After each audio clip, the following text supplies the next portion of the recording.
This guy is totally lovesick. Kesey's answer made him over the moon.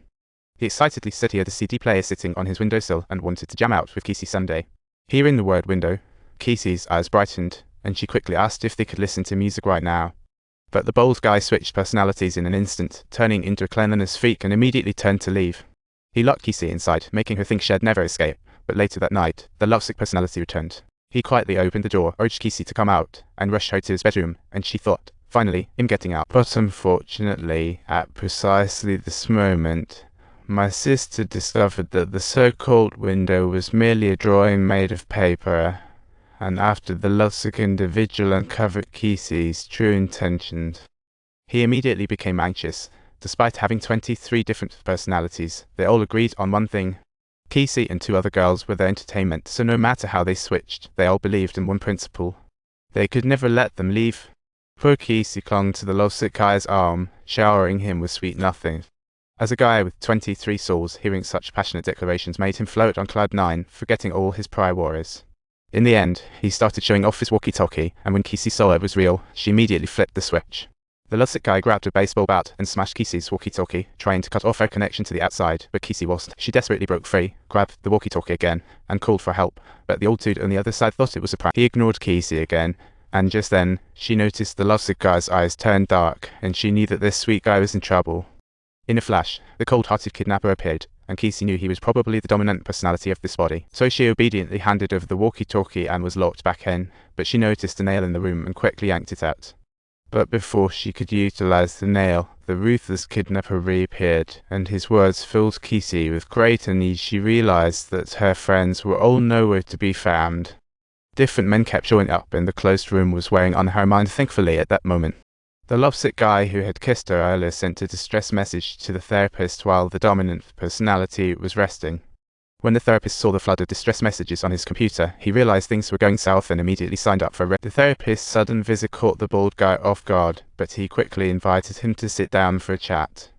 Although he tried hard to cover up the kidnapping, the therapist could still sense his tension and guilt. The therapist used the excuse of going to the restroom to quickly search the area, and when he opened the door, he almost dropped his jaw. A girl in black lay weakly on the ground, and the bald guy yanked the therapist out. He covered the therapist's nose, making him pass out. Tonight, he had to quietly birth his 24th personality. Kesey unlocked the door with a nail and escaped, only to find another room.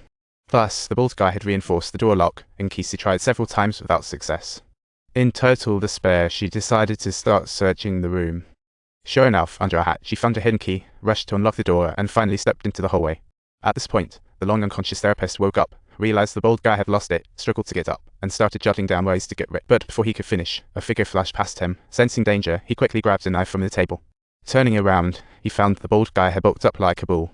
Scared, the therapist turned to run, but was grabbed tightly. He held onto the little knife for dear life. It was unclear whether the old lady went too soft or if the bald guy's muscles were just too hard, but the knife snapped, leaving the therapist crying in despair. Meanwhile, the bald guy held him tighter and tighter, but at that moment, Kesey finally found trapped Elizabeth. She saw that Elizabeth had been mortally wounded and quickly sobered. Kesey had to gather her composure to find Ruth. She bravely stepped into the room to check on Ruth. But to her horror, she found the bald guy munching on Ruth, so that leftover he mentioned earlier was human. Kesey frantically backed out, slammed the door, and while preparing to flee, stumbled upon the therapist's corpse. At that moment, she couldn't care less about fear. All she wanted was to escape. She tried every key, but none opened the door. Just then, the bald guy she had locked away slowly pushed open the door, and Kesey panicked upon hearing the sound. She finally found a note left by the therapist with a name on it, and Kesey was completely baffled. But as soon as she turned around, she witnessed a horror scene. The bald guy was climbing the wall like a gecko, and Kesey blurted out, "Kevin Wendell Crumb. This is Kevin Wendell Crumb we're talking about." Upon hearing his name, the bald guy shook as if shocked by electricity, recalling his traumatic childhood. "Kevin Wendell Crumb, you did something embarrassing. Come on out, Kevin Wendell Crumb. You've really embarrassed yourself." The traumas of his childhood kept Kevin living in pain and fear.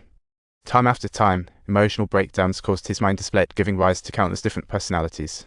If you loved this story, remember to subscribe to our channel for more.